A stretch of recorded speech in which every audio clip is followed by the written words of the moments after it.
On January 1st, 2026, the financial heartbeat of America stopped beating.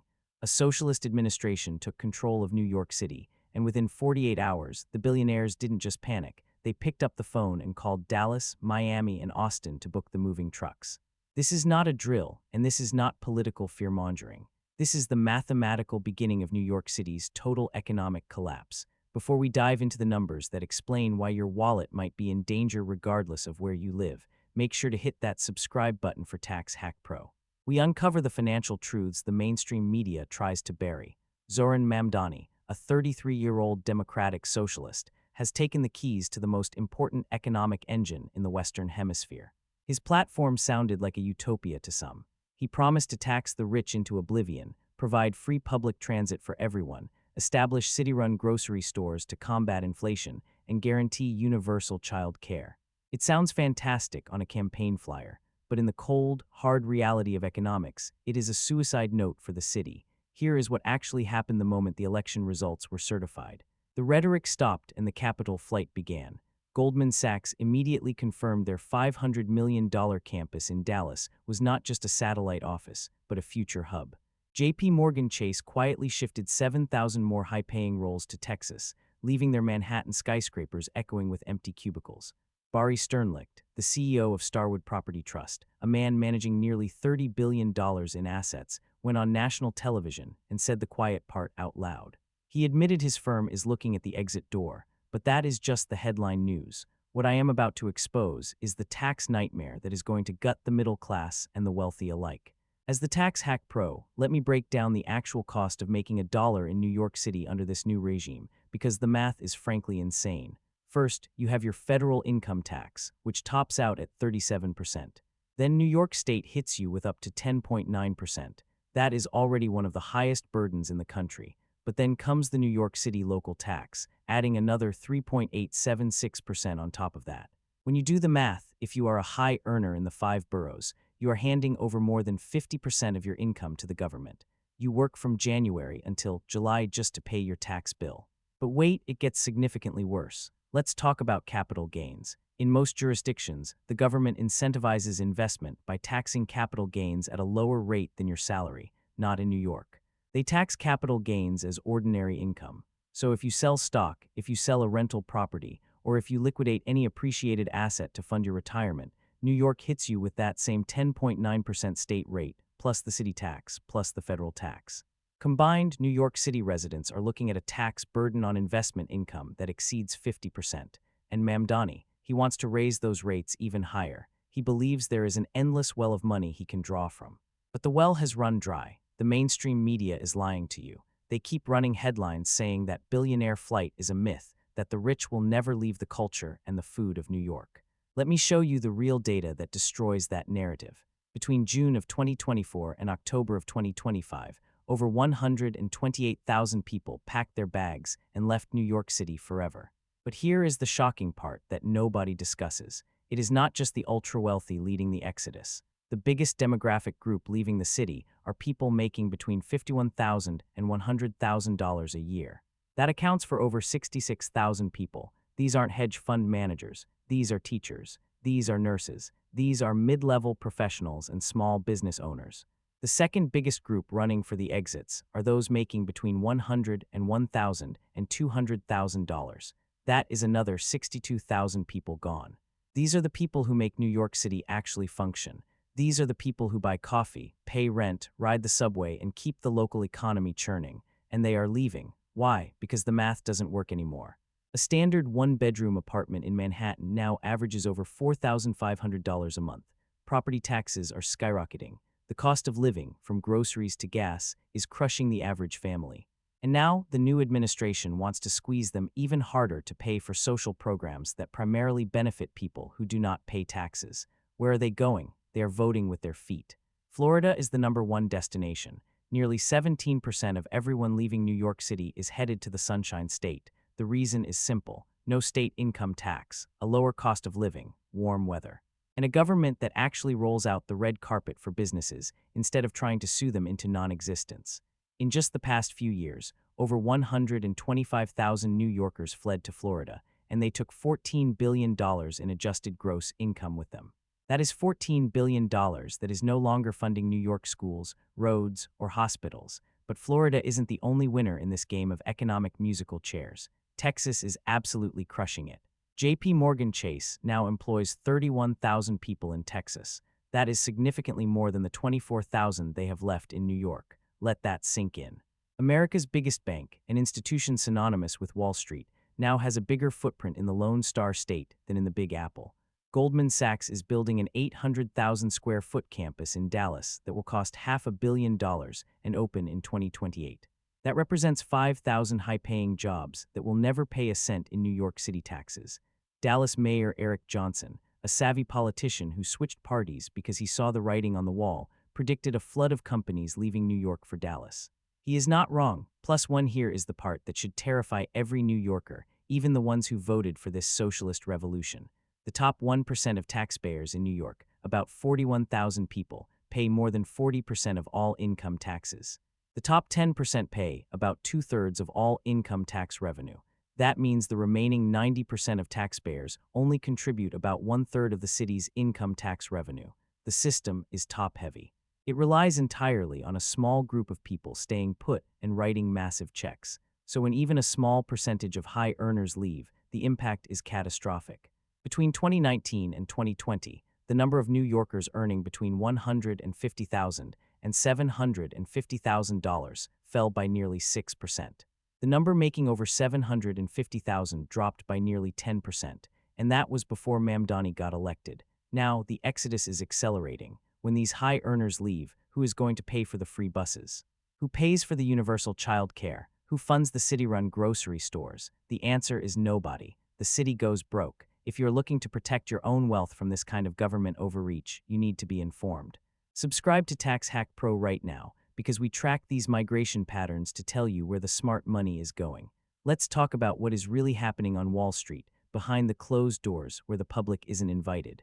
Why is there so much secrecy? Why are companies quietly moving specific departments rather than announcing a full headquarters move? Because they fear retaliation. They fear the mob. But Barry Sternlicht from Starwood said it out loud. His firm is considering relocating because of the hostility. Other CEOs are thinking the same thing. They just aren't saying it yet. This brings us to the fundamental flaw of socialist economics. Incentives matter. When you punish success, you get less of it. When you subsidize poverty, you get more of it. New York is actively creating an environment where ambition is penalized. While everyone focuses on Wall Street and the high earners, something else is happening that is just as devastating. The retail apocalypse is accelerating. Small businesses are getting crushed.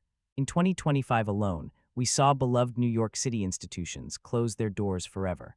Restaurants that had been operating for 20 or 30 years. Furniture stores that had been family-owned for generations.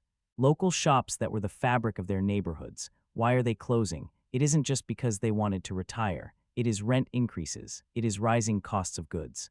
But more than anything, it is crushing regulations and a business environment that treats entrepreneurs like criminals.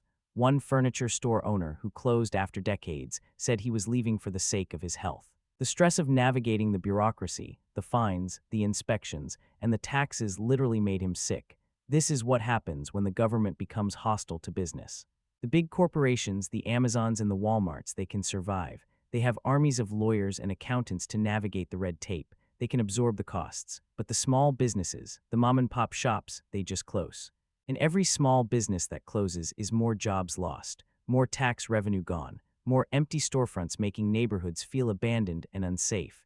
Mamdani talks about helping working people. He claims to be the champion of the proletariat, but his policies are destroying the small businesses that actually employ working people. He is cutting off the hand that feeds the city. Here is where it gets really interesting regarding the migration data they don't want you to see. The mainstream media keeps citing studies from Stanford and the Treasury Department claiming high earners don't leave because of taxes. They say millionaires are sticky, but those studies are looking at old data. They are looking at data from before the pandemic, before remote work became normalized. Before people realized they could run a hedge fund from a laptop in Miami Beach just as easily as they could from Midtown Manhattan.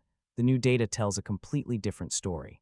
The peak exodus months were August 2024 and August 2025, and those numbers are accelerating. 88% of new arrivals to New York City now earn under $200,000. The city is losing high earners and replacing them with lower earners. That is not a sustainable economic model. You cannot run a global city where expenses keep going up, union contracts keep getting more expensive, and infrastructure keeps crumbling, while your tax revenue keeps going down. At some point, the math stops working. New York City is rapidly approaching the point of no return. Some business leaders are actually comparing Mamdani's appeal to Donald Trump's. Scott Richler, CEO of RXR, noted that what drove Mamdani's success is the same thing that drove Trump's. A disenfranchised segment of the economy who feel they won't have the same opportunities as prior generations. Both politicians tapped into genuine frustration with the status quo. Both promised simple solutions to complex problems, but the difference lies in the execution. Trump's policies, broadly speaking, encouraged business growth, deregulation, and economic freedom. Mamdani's policies punish success, expand government control, and stifle innovation.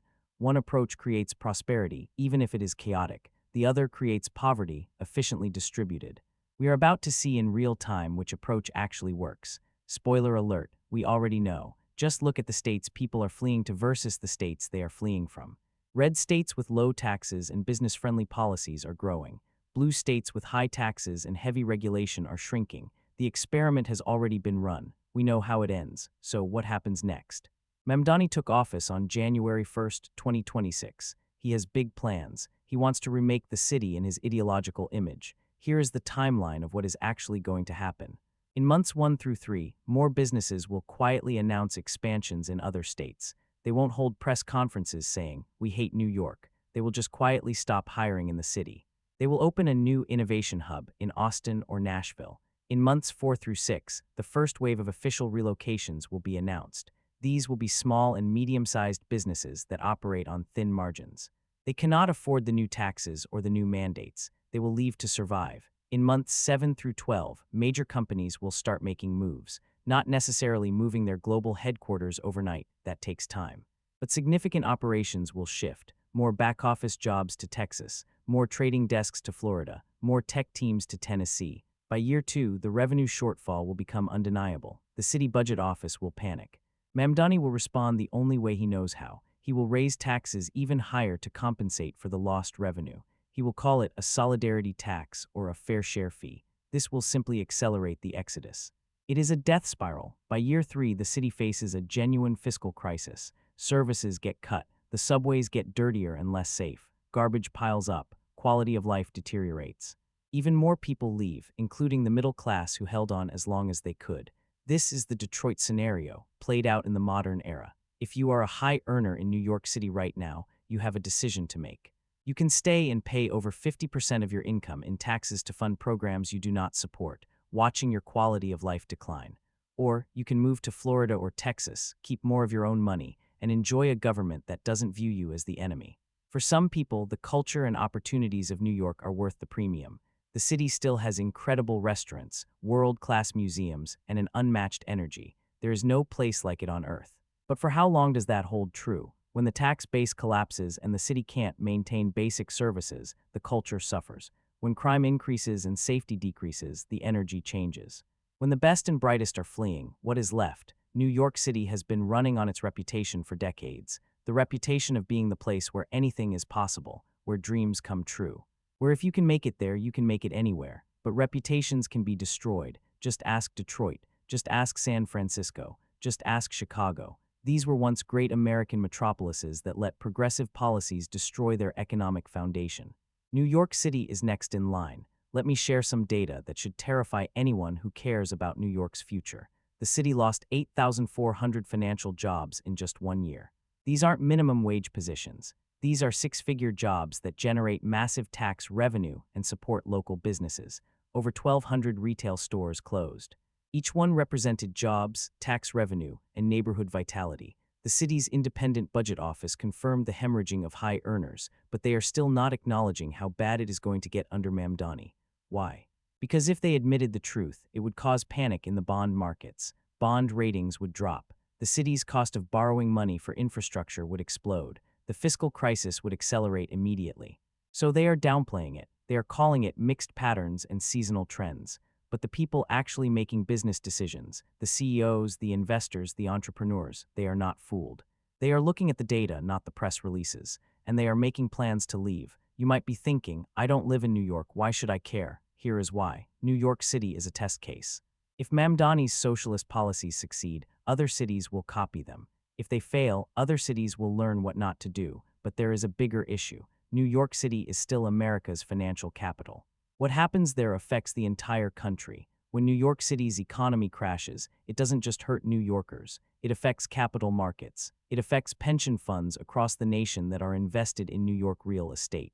It affects financial stability and economic growth nationwide. Plus, where do you think all these fleeing New Yorkers are going? They are moving to your city. They are moving to your state. And the big question is, are they bringing the same political views that destroyed New York with them? This is how the economic cancer spreads. California refugees ruined the housing markets in Austin, Boise, and Phoenix by bidding up prices and voting for the same policies they fled from. Now New York refugees are moving to Florida and Texas. Will they learn from their mistakes, or will they vote for higher taxes and bigger government in their new homes? That is the real danger to your wallet, no matter where you live. The bottom line that nobody wants to say out loud is that Zoran Mamdani is a true believer. He isn't doing this to be evil. He genuinely thinks socialism will make New York better. He looks at the inequality and suffering in the city and he wants to help. His heart might be in the right place, but his economics are completely wrong. You cannot tax your way to prosperity. You cannot regulate your way to growth. You cannot punish success and expect more of it. These are basic economic principles that have been proven throughout history, but every generation has to relearn them the hard way. New York City is about to get a very expensive education. The tragedy is that the people who will suffer most aren't the rich. The rich can afford to leave. They have second homes. They have mobile assets. The people who will suffer are the working-class New Yorkers who cannot afford to move. They will be stuck dealing with deteriorating services, higher crime, and fewer job opportunities. They are the ones who will pay the real price for Mamdani's socialist experiment. The exodus from New York City isn't coming. It is already here. 125,000 people to Florida. Billions in lost tax revenue, major financial institutions building massive campuses in other states, small businesses closing every day. This is the beginning, not the end. If you are in New York City, you need to ask yourself, am I going to be one of the last ones out? Because the people who wait the longest are going to get hurt the worst. Real estate values will eventually correct downwards as demand flees. Job opportunities will disappear. The tax burden on those who remain will become unbearable as the pool of taxpayers shrinks. The smart money is already leaving. The question is, what are you going to do? What is happening where you live? Are you seeing businesses close? Are you seeing people moving away or moving in from these failed cities? Drop a comment below and let me know if this is hitting your hometown too. And if you want to protect your financial future from these kinds of policy disasters, you need to be informed. Hit subscribe to Tax Hack Pro because we are going to keep tracking this exodus. This story is just getting started, and you cannot afford to look away. Up next, I'm going to break down exactly how California's policies destroyed Silicon Valley's dominance and why tech companies are fleeing to Austin and Miami. The numbers will shock you. I'm the Tax Hack Pro, and I'll see you in the next video.